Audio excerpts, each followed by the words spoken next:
지난 주간 우리는 남북한의 뉴스를 통해서 한번 경악을 한 적이 있죠. 세상에 이럴 수가 있는가 하며 아픈 마음을, 기막힌 마음을 우리가 쓸어내렸습니다. 들으셨죠?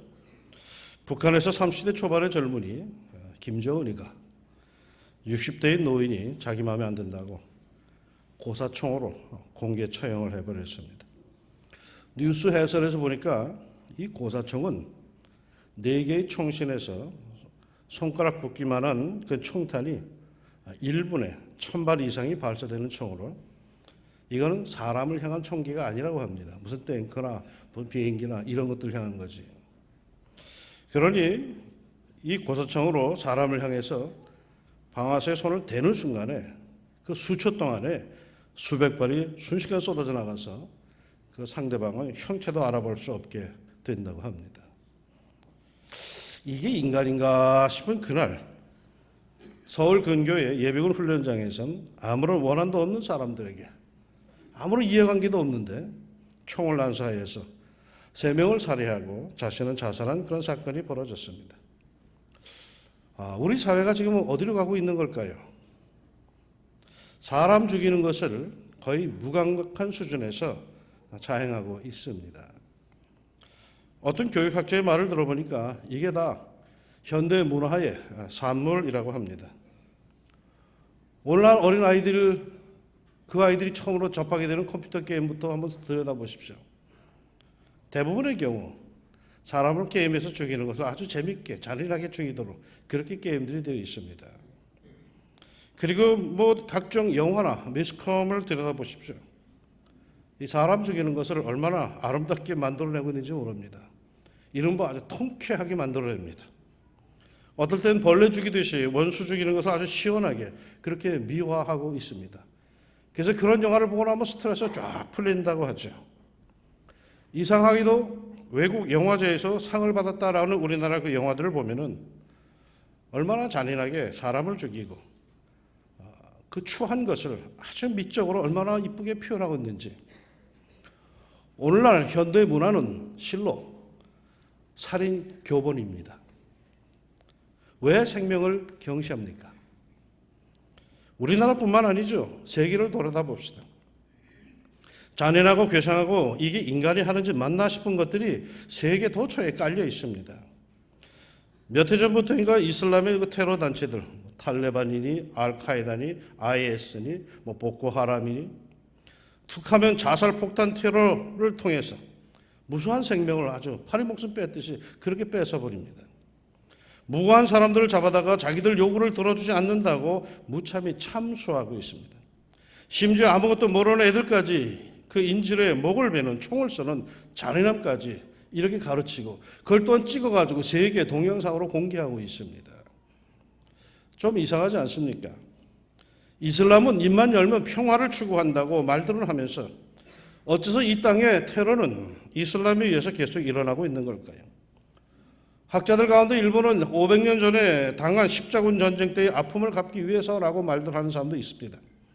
그렇다면 사우디를 비롯해서 아랍에미레이트나 카타르나 바레인이나 요르단이나 쿠웨이트 등등 이런 이슬람권들도 일어나야 하지 않겠습니까?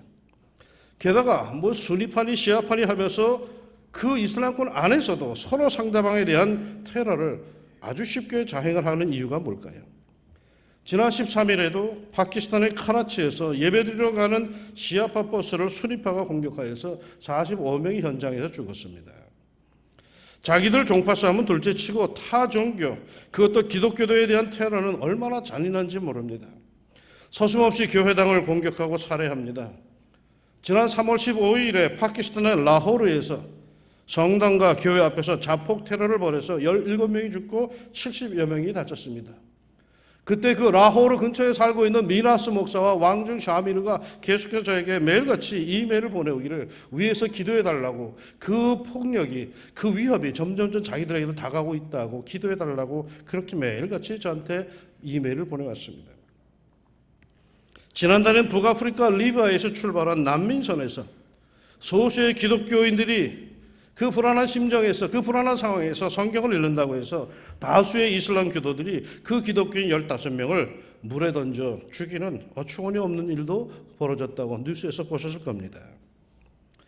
이슬람은 평화를 말하면서 자기와 다른 사람들을 죽이는데 눈 하나 깜짝하지 않습니다. 왜 그럴까요?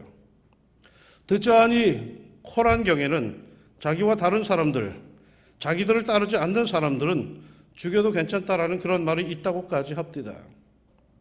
평화라고 말하는데 평화는 자기 편과의만의 평화이지 자기와 다른 이들과는 늘 긴장관계요, 전쟁이요, 싸움입니다.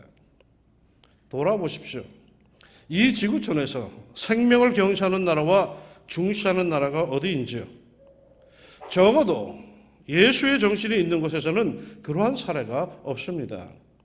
물론 가끔 사탄의 역사로 인한 것들도 있지만은 경악할 정도로 드러나는 생명 경시의 참사는 없습니다. 한때 독일은 유럽 전역을 죽음의 공포로 몰아넣고 유태인 600만 명을 살해하는 극악무도한 일을 저질렀습니다. 그러나 전쟁 후에 독일은 오늘날까지 그것을 사죄하는 데 아주 열심히 합니다. 기회만 되면 사죄를 합니다. 며칠 전 러시아에서 승전 70주년 기념식이 있었죠. 러시아와 유럽은 그날이 승전이지만 독일은 그날이 패전의 날입니다. 그런데 독일인들은 그날을 패전의 날이라고 하지 않고 해방의 날이라고 이렇게 축하를 합니다. 무슨 해방일까요? 자기의 조국이 히틀러와 나치의 만행에서 해방된 날이라고 그렇게 조화들 합니다. 이 얼마나 성숙한 모습입니까? 그런데 아시아를 침략하여 전쟁을 일으켜 고통을 주었던 일본은 사죄는커녕 도리어 자기들의 행동에 잘못이 없다고 아시아를 서구 열강으로부터 지켜냈고 미개한 아시아를 근대화시킨 공이 있다고 말도 안 되는 적반하장의 소리를 하고 있습니다. 심지어 자기들이 전쟁의 피해자라고까지 우기고 있습니다. 일본과 독일은 왜 이런 차이가 있는 걸까요? 예수가 없습니다. 독일, 그 처참한 전쟁을 일으키고 수많은 생명을 앗아간 그들이지만 그들에겐 그래도 예수가 있기에 나중에라도 자신을 돌아보고 생명의 존중함을 알고 무릎을 꿇고 사죄를 합니다. 그러나 일본엔 예수가 없습니다. 그들에겐 여전히 귀신만 있습니다. 호국 귀신들만 있을 뿐입니다. 그러기에 야스쿠니 신사에 가서 참배하지 말아라 하는데도 기어이 찾아가서 귀신에게 참배를 합니다. 그러니 이들의 생명 경시한 것에 대해서 참여를 할 이유가 세상에 어디 있겠습니까? 귀신이 무슨 생명을 존중합니까? 생명은 귀한 겁니다. 예수님께서 하신 말씀입니다. 사람이 만일 온 천하를 얻고도 제 목숨을 잃으면 무엇이 유익하리요? 사람이 무엇을 주고 제 목숨과 바꾸겠느냐? 나는 부활이요 생명이니 내가 곧 길이요 진리요 생명이니 나로 말미암지 않고는 아버지께로 올 자가 없느니라. 기독교의 생명은 생명입니다. 죽음이 아닙니다. 우리들의 삶에서 죽자라고 하는 것은 사탄의 영입니다. 예수님께서 죽으면 살리라 라고 하신 것은 실제로 삶이 싫어서 목숨을 끊으라고 하는 것이 아닙니다. 정의롭게 살라는 것이죠. 올바르게 살라는 것이죠. 손해를 보고 불이익도 당하고 심지어 진리와 진실을 앞에 두고 눈 감으면 살려주고 눈 뜨면 죽이겠다라고 할 때에 그럴 때는 차라리 죽으라는 것이지 평상시 쉽게 죽으라는 게 아니죠. 도리어 평상시 죽으라고 하는 것은 이건 사탄이죠. 원종수 목사라고 하는 분이 계십니다. 미국에서 세계적인 암 치료의 권위자여 의사였죠. 이분이 후에 은혜를 받고 신학을 하고 목사가 된 분입니다. 이분이 간증한 것을 들은 적이 있는데 그럽니다. 서울대 의대생 시절에 너무 힘이 들어서 우울증에 빠지다시피 했답니다. 그러던 어느 날 학교 옥상에 올라가서 우울하게 밑을 내려다보고 있는데 갑자기 어디선가 뛰어내려! 하는 명령이 들립니다. 그래서 누가 나한테 말을 하는가? 눈을 비비고 밑을 바라봤더니 어떤 검은 옷을 입은 이가 등골이 오싹하는 분위기를 풍기면서 뛰어내리라고 하는데 거절할 수가 없더랍니다. 자기는 반드시 거기서 뛰어내려야겠다라는 생각이 확 강박관념이 들더라는 거예요. 그래서 뭔가에 홀린 듯이 옥상 꼭대기에 서가지고 막 뛰어내려고 하는데 갑자기 종수야 안 돼! 라고 하는 소리가 들리는데 어머니의 목소리였습니다. 나중에 확인한 건데 그 순간에 시골에 계시던 어머니는 이상하게도 아들을 위해 기도해야겠다는 생각이 거세게 일어나더랍니다. 성령께서 기도를 시키는 것 같았답니다. 그래서 사정도 모르고 일어나 기도했답니다. 그 시간이 바로 그 아들이 옥상에서 떨어지려고 하던 바로 그 순간이었습니다. 아들을 위해, 딸을 위해, 손주를 위해 기도하라고 거세게 성령께서 감동을 주시거든 일어나 기도하시기 바랍니다. 자다가 깨가지고 잠이 다시 안 온다고 불면증이라고 투덜대지 말고 그때는 기도하라고 하나님께 나를 깨우셨구나 알고 기도하시기 바랍니다. 그게 어떤 순간인지 아무도 모릅니다. 어디선가 나의 기도가 필요하기 때문에 주님이 나를 흔들어 깨운 것이고 나는 거기에 기도하면 되는 것입니다. 그러기에 필요하게 성령께서 나에게 감동을 주시는 거죠. 예수의 영은 우리로 하여금 죽자고 하거나 죽으라고 하는 법이 없습니다. 자살하라고 하지 않습니다. 아무리 가까운 이가, 아무리 친한 이가, 아무리 신앙생활 잘하던 이가 그렇게 한다 할지라도 믿지 마십시오. 그것은 미혹의 영입니다. 성경에 보면은 자살하여서 더 유명해진 사람이 있습니다. 누구죠? 가룟 유다죠. 그는 예수님을 배신하고 죄책감을 이기지 못하여서 목을 메어 자살하고 말았습니다. 어떤 이는 자살한 유다의 심정을 이해하겠다라고 합니다. 오죽했으면 그랬겠느냐라는 겁니다. 오죽했으면. 그렇습니다. 자살하는 사람들의 심리 상태는 절망 상태입니다. 여유가 있어가지고 자살이나 해볼까라고 해서 죽는 사람 아무도 없습니다. 절망 상태입니다. 길이 없습니다. 갑자기 이 세상에 자기 혼자 외톨이가 됐고 모든 사방이 다 벽으로 둘러싸여서 탈출구가 없는 완전 절망 상태입니다. 그래서 오죽했으면 죽음을 택했을까 싶습니다. 그러나 여러분 이것은 착각이요 교만입니다. 벽이 느껴지십니까? 사방팔방이 다 벽, 절벽입니까? 도무지 길이 없습니까? 이때 성경이 우리에게 뭐라고 하는지 아십니까? 내가 땅 끝에서부터 너를 붙들며 땅 모퉁이에서부터 너를 부르고 네게 이르기를 너는 나의 종이라 내가 너를 택하고 싫어하여 버리지 아니하였다 하였노라. 어디서 붙들고 어디서 부르신다고요? 땅 끝, 땅 모퉁이. 더 나아갈 데가 없는 거요. 한 발만 더 나가면 절벽으로 떨어지는 거요. 사방팔방 다 막힌 곳이라는 뜻입니다.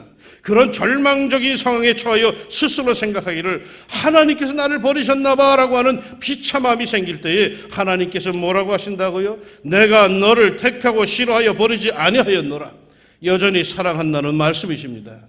그러면서 뭐라고 하시는지 아십니까? 이어지는 말씀입니다. 두려워하지 말라. 내가 너와 함께함이라. 놀라지 말라. 나는 네 하나님이 됨이라. 내가 너를 굳세게 하리라. 참으로 너를 도와주리라. 참으로 나의 의로운 오른손으로 너를 붙들리라. 두려움에 못 이겨서 죽고 싶은 데에 두려워하지 말랍니다. 버텨야 내가 너를 도와줄 것 아니냐. 견뎌내야 너를 붙들릴 것 아니냐 라고 말씀하십니다. 버티고 견디는 사람들에게 어떤 일이 벌어질까요? 보라, 내가 새 일을 행하리니 이제 나타낼 것이라. 너희가 그것을 알지 못하겠느냐? 반드시 내가 광야의 길을 사막에 강을 내리니. 새 일, 전혀 경험해보지 못한 내 머릿속에 없는 수를 내가 두겠다라는 것입니다. 광야의 길, 사막의 강, 전혀 예측하지 못했던 일들을 벌이시겠다라는 것입니다. 벽이라는 건 말이죠. 더 나아갈 수 없는 겁니다. 그건 절망인 겁니다. 그러나 여러분, 우리들이 하나님을 바라보고 믿음으로 부르짖고 간구한다면 그 벽은 말이죠. 새로운 문이 될 줄로 믿습니다. 축복의 저편으로 나아갈 수 있는 문으로 변할 겁니다. 이 벽 건너편이 드디어 열리는 출입구가 될 것입니다.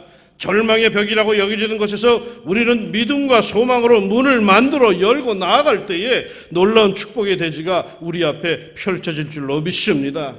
그러니 절망이라고 자살을 한다? 미련한 짓입니다. 버티는 겁니다. 하나님께서도 그러셨습니다.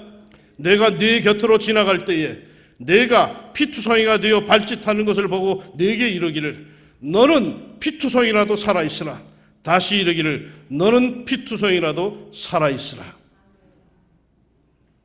생명, 예수님께는 너무나도 귀한 겁니다. 예수님께는 하찮은 생명이 없습니다. 모두가 귀합니다. 그 귀한 생명을 위해서 예수님은 이 세상에 오셨고 기꺼이 모진 고통 속에 십자가를 지셨습니다. 모두를 살리기 위해서 죄의 형벌을 대신 받으시고 죽으셨습니다. 그리고 생명의 주인으로 부활하셨습니다. 오늘 읽은 본문 누가복음 15장은 성경에서 가장 복음적인 장이라고 불려집니다. 예수님께서 하늘 아버지 하나님이 어떤 분이신지를 우리에게 아주 분명하게 보여준 그분이 사랑의 아버지 하나님이심을 증거하는 장면입니다. 세 가지 비유가 나오는데요. 잃어버린 양 한 마리의 비유, 잃어버린 동전 한 입의 비유, 그리고 잃어버린 아들의 회귀입니다. 이 세 비유의 결론은 모두 하늘 아버지 하나님께서 너무나도 기뻐하신다는 것입니다. 돌아오고 찾아내고 회복시킴을 하나님은 너무나도 즐거워하신다는 것입니다. 오늘 본문을 주목해 볼까요? 1절에 이렇습니다. 모든 세리와 죄인들이 말씀을 들으러 가까이 나오니. 세리와 죄인들, 그 당시 사회에서 하찮은 사람들입니다. 거기 있으나 마나니란 사람들입니다. 그래서 이름도 없는 사람들입니다. 그런데 2절에 바리새인과 서기관들이 수군거려 이르되 이 사람이 죄인을 영접하고 음식을 같이 먹는다 하더라. 바리새인과 서기관, 고귀한 분들입니다. 세리와 죄인들과 비교하면 자기들은 하늘과 땅 사이의 신분입니다. 자기들은 먹는 것도 달라야 하고 입는 것도 달라야 한다는 사람들입니다. 그래서 하나님 앞에서 받는 대접도 달라야 한다고 여기는 사람들입니다. 그런데 예수님이 말이요, 자기들하고 죄인들하고 똑같이 대하고 있다는 것이 너무나도 기분이 나빠 죽겠어요. 그런데 예수님은 한 걸음 더 나가십니다. 충격적인 말씀하십니다. 너희 중에 어떤 사람이 양 100마리가 있는데 그 중에 하나를 잃으면 99마리를 들에 두고 그 잃은 것을 찾아내기까지 찾아다니지 아니하겠느냐. 양 99마리, 바리새인들과 서기관들을 칭하는 거죠. 말 잘 듣고 똑똑하고 정결하고 예의 바르고, 그런데 한 마리 문제아가 뛰쳐나가자 목자는 그 99마리를 어디에다 두고 찾아 나선다? 들에 두고. 쉽게 말해서 그냥 내팽개쳐 주고 문제아 하나를 찾으러 나갔답니다. 이게 말이 됩니까? 집 나간 그놈은 내버려도 될 녀석입니다. 지가 지발로 나갔는데 목자가 싫다고, 집이 싫다고, 구속받는 것이 싫다고 뛰쳐나갔는데 내버려 둘 일이지, 아니 말 잘 듣던 99마리를 들판에다가 내버려 두고 그 문제아를 찾아 나선다? 말도 안 되는 일이죠. 그럼에도 실제로 그렇게 하신다고 예수님이 증언하십니다. 그러면 왜 예수님은 목자는 말이죠, 99마리를 들판에 내버려 두고 그 집 나간 한 마리를 찾아 나서는 걸까요? 별로 귀한 놈도 아닌 것 같은데 말이죠. 늘 속만 썩이던 녀석 같은데 말이죠. 분명한 이유가 있는 거예요. 그놈 그대로 내버려 두면 그놈은 필경 죽을 것이기 때문에 그래요. 골짜기에 빠져서 굶어 죽거나 광야에서 헤매다가 맹수에게 먹혀 죽거나 아무튼 죽을 것이기 그래요. 그러기에 목자의 마음이 다급하여서 그냥 그대로가 있을 수가 없는 거죠. 99마리를 천천히 우리로 몰고 가서 단속을 단도리를 잘하고 그리고 쫓아갈 여유가 그에게는 없는 거죠. 그 녀석이 죽을지도 모르는데 하여서 급한 걸음으로 찾아 나서는 거죠. 예수님은 죽는 것을 싫어하십니다. 맥없이 죽는 것을 싫어하십니다. 예수님은 어떻게 해서라도 살리시기를 원하십니다.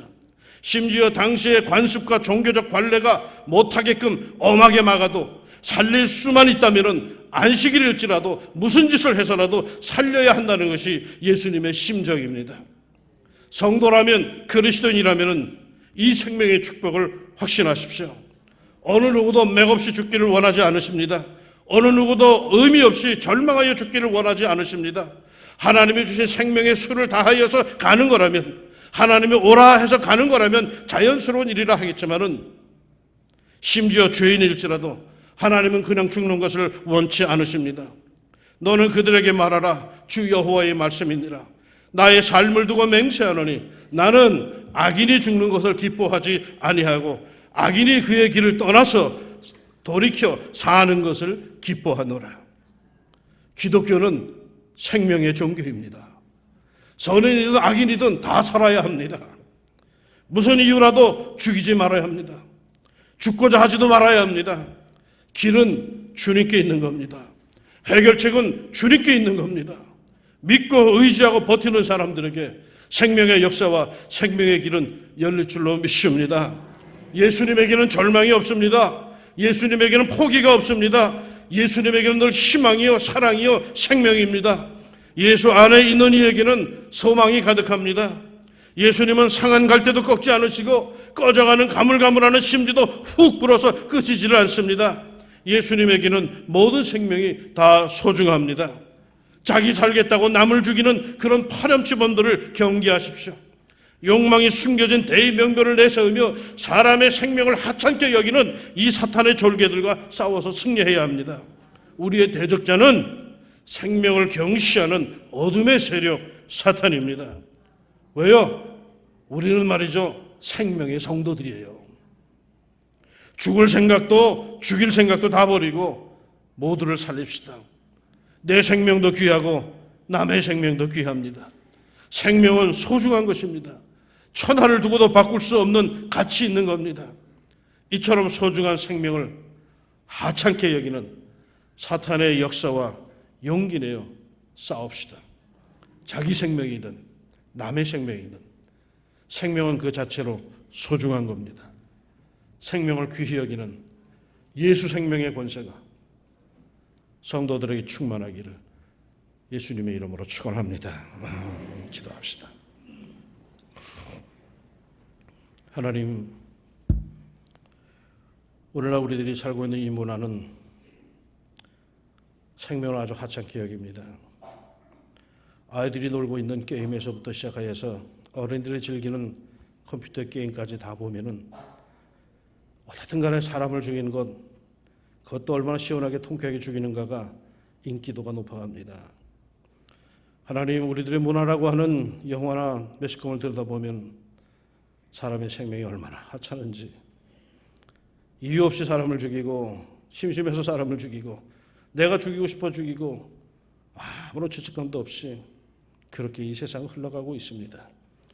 하나님, 어둠의 권세 이 사탄의 역사가 얼마나 이 사회를 짓누르고 있는지 모릅니다. 여기에 우리를 하나님의 백성으로 삼아주신 것, 이 어둠의 세력과 싸우라고 우리에게 생명의 권세를 주신 줄로 믿습니다.